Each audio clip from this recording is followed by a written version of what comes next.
वक्रतुंड महाकाय कोटि सूर्य समप्रभा निर्विघ्नं कुरु मे देव सर्वकार्येषु सर्वदा। आप सभी पर माँ संतोषी की अपार कृपा बनी रहे, इसी शुभ प्रार्थना के साथ आइए जानते हैं माँ संतोषी के व्रत शुक्रवार के दिन खट्टा तो नहीं खाना चाहिए। खट्टे में बहुत सारी चीज़ें आती हैं, जैसे इमली है, खटाई है, कच्चे आम है।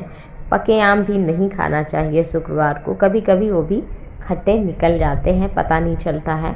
और अंगूर का सेवन है, किशमिश का सेवन है, ये इत्यादि, मौसमी है, संतरा है, आदि आदि जो भी आपको लगता हो ये खट्टे हैं, उन फलों का सेवन नहीं करना चाहिए। परंतु कुछ चीज़ें ऐसी हैं उनका भी व्रत में ना बनाना चाहिए, ना खाना चाहिए, ना खिलाना चाहिए।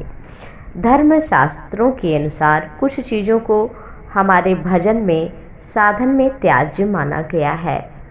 माना जाता है सात्विक आहार लेने से ही माँ संतोषी कृपा करती हैं, साधक का ध्यान फिर साधना से नहीं भटकता है। तो आइए जानते हैं कि मसूर की दाल, पहली चीज़, मसूर की दाल के सेवन से धर्मशास्त्रों के अनुसार वर्जित माना जाता है। इसे व्रत उपवास में तो बिल्कुल भी नहीं खाना चाहिए। हिंदू शास्त्रों के अनुसार मसूर की दाल का भोग भी भगवान को, माता को कभी नहीं लगाना चाहिए। इससे जुड़ी पौराणिक एक कथा है। मसूर की दाल कामधेनु के रक्त के रूप में, खून के रूप में मानी जाती है, इसलिए पूजा में माँ काली को विशेष रूप से मसूर की दाल अर्पित की जाती है। पौराणिक कथाओं के अनुसार एक ऋषि थे जिनका नाम था जमदग्नि। जमदग्नि ऋषि के पास एक गाय थी जिसका नाम था कामधेनु। कामधेनु अर्थात जो समस्त कामनाओं को पूर्ण करती थी, उसे कहने मात्र से ही संपूर्ण कार्य पूर्ण हो जाते थे, जिसे सहस्रा अर्जुन नामक राजा ने आश्रम में से ले जाना चाहा। सहस्रा अर्जुन राजा थे, उन्होंने देखा कि जमदग्नि के पास एक ऐसी गाय है जो हर तरह की कामनाओं की पूर्ति करती है। उसका दूध पीने से व्यक्ति स्वस्थ रहता है, युवा हो जाता है। तो उसको छीनना चाहा, वो नहीं जा रही थी कामधेनु गाय। तो कामधेनु को कुछ तीर मारे सहस्रा अर्जुन ने, और जब वो गाय थोड़ी घायल हुई तो कामधेनु का रक्त ज़मीन पर गिरा, उससे मसूर की दाल का पौधा उत्पन्न हो गया। और इसलिए हिंदू शास्त्रों में माना जाता है कि गौ के खून से उत्पन्न हुई मसूर की दाल का सेवन अच्छा नहीं माना जाता है। वैसे ही अगर कोई चाहता है औषधि के रूप में तो उसका ग्रहण कर सकता है, परंतु पूजा पाठ में कदापि इसका उपयोग नहीं करना चाहिए।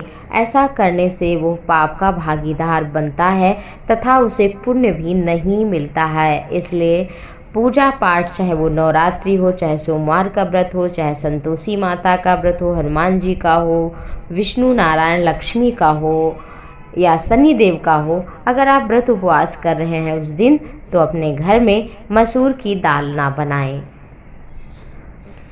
इसलिए मसूर की दाल का सेवन बिल्कुल ना करें। और अब आइए जानते हैं व्रत और पूजा में क्यों नहीं खाया जाता लहसुन और प्याज।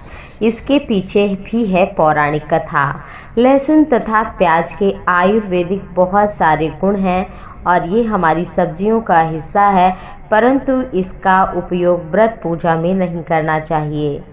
वैसे आयुर्वेदिक दृष्टि से इसका खान पान कर सकते हैं, परंतु व्रत पूजा उपवास के दौरान इनका अपने घर में ना तो सेवन करना चाहिए स्वयं, और ना किसी अतिरिक्त व्यक्ति के लिए, अन्य व्यक्ति के लिए बनाना चाहिए।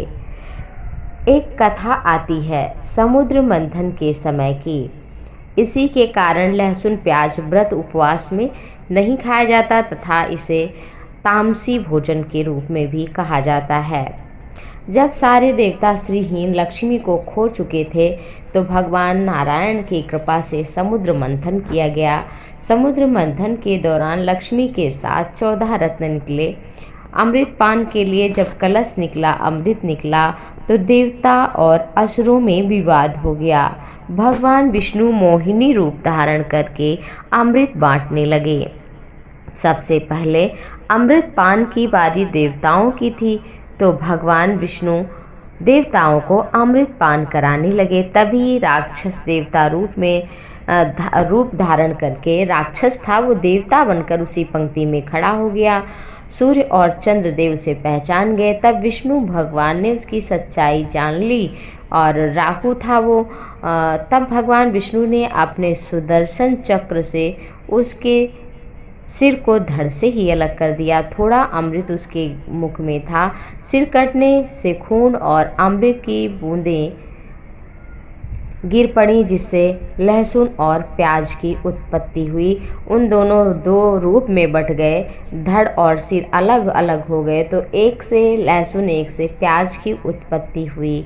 इस तरह से राहु सिर और धड़ केतु के रूप में जाना जाने लगा।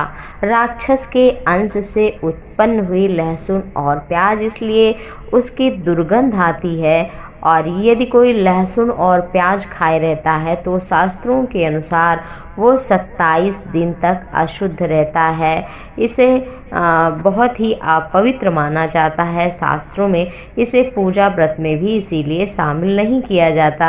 अगर हम लहसुन और प्याज खाते हैं तो हमारे शरीर से दुर्गंध आती है, इसलिए इनका सेवन पूजा पाठ के दौरान तो बिल्कुल ही नहीं करना चाहिए, क्योंकि जहाँ दुर्गंध होगी वहाँ देवता कभी नहीं आएंगे। इसलिए इन लहसुन और प्याज को बीमारियों के दौरान ही खाना चाहिए, क्योंकि अमृत थोड़ा मिला हुआ था, इसलिए औषधीय गुण तो विद्यमान हो गए, परंतु राक्षस के रक्त से ये उत्पन्न हुए, इसलिए इसे भोजन में तामसी पदार्थ माना जाता है और पूजा पाठ के दौरान इसको वर्जित माना जाता है। इसलिए लहसुन प्याज भूल करके भी व्रत में, उपवास में नहीं बनाना चाहिए, ना खाना चाहिए। वैसे तो परमात्मा सत्य, अहिंसा, प्रेम की ही भूखे हैं। माता संतोषी भक्तों पर सदैव अपनी कृपा बरसाते हैं, लेकिन जब बात आती है नियम संयम की, तो हम विधि विधान से पूजा पाठ करें तो उसका फल हमें अधिक मिलता है। जैसा कि आप सभी जानते हैं, जब हम भोजन बनाते हैं तो विधि विधान से बनाते हैं तो वो अधिक अच्छा बनता है और वो स्वादिष्ट लगता है। इसी प्रकार फिर हमारे घर का अतिथि प्रसन्न होता है, पति प्रसन्न होते हैं, सास ससुर प्रसन्न होते हैं कि आज का भोजन बहुत ही अच्छा है और वो खुश होते हैं। ऐसे ही देवी देवता हमारे शास्त्रों के अनुसार जब हम पूरा नियम विधि आदि से उनका पूजा पाठ करते हैं, विधि से सारी प्रक्रिया करते हैं, तो माता संतोषी अवश्य ही प्रसन्न होती हैं। संतोषी माता तो भक्तों पर अपनी कृपा बरसाती ही हैं, इसलिए माता संतोषी की पूजा भक्ति भाव से करें। और हर शुक्रवार के दिन आप अगर संभव हो तो गाय को गुड़ रोटी ज़रूर खिलाएं। माता संतोषी की पूजा करें। माँ संतोषी का रूप माँ जगदम्बा का रूप है, वो कोमल स्वरूप में मानी जाती हैं। संतोषी माता सुंदर पुष्प पर कमल के विराजमान हैं और माता संतोषी का व्रत 16 शुक्रवार तक करना चाहिए। इस दिन नियम संयम सत्य आदि का पालन करते रहना चाहिए, जिससे माँ आप पर प्रसन्न हो। जितनी तपस्या अधिक होगी उतनी ही जल्दी माँ शीघ्र प्रसन्न होंगी। तो अपने जीवन में सुख शांति समृद्धि प्राप्ति के लिए माता संतोषी की पूजा जरूर करें। और माता संतोषी तो वरद हस्त अपने भक्तों पर रखती ही हैं, इसलिए माता संतोषी की पूजा में, उनकी कृपा में तनिक भी अविश्वास न करिए। पूजा के समय माँ को धन्यवाद दीजिए कि हे माँ, हे भगवती, हम तो बालक हैं, हम अज्ञानी हैं, हम मूर्ख हैं और हम अपना कल्याण नहीं कर सकते हैं। हे माँ, हम सारे आसरा भरोसा को छोड़कर आपकी शरण में आई हैं और आप हमारा कल्याण करिए। इस तरह से माँ से विनती करिए। माँ भगवती हैं, माँ है और पिता से भी ज़्यादा प्रसन्न होती है माँ। तो माँ तो जगत की माँ है, जगत का पालन पोषण करती हैं। तो आप माँ के चरणों में प्रणाम करिए। उनकी कृपा आपके ऊपर और आपके परिवार पर बनी रहे। आशा उम्मीद है कि ये कथा आपको अच्छी लगी होगी। माता संतोषी का जयकार ज़रूर लगाइए और वीडियो अच्छा लगा हो तो लाइक करिए, दोस्तों को शेयर करिए, चैनल को सब्सक्राइब करिए। बने रहिए। नमस्कार। बहुत बहुत आप सभी का धन्यवाद। जय माँ संतोषी।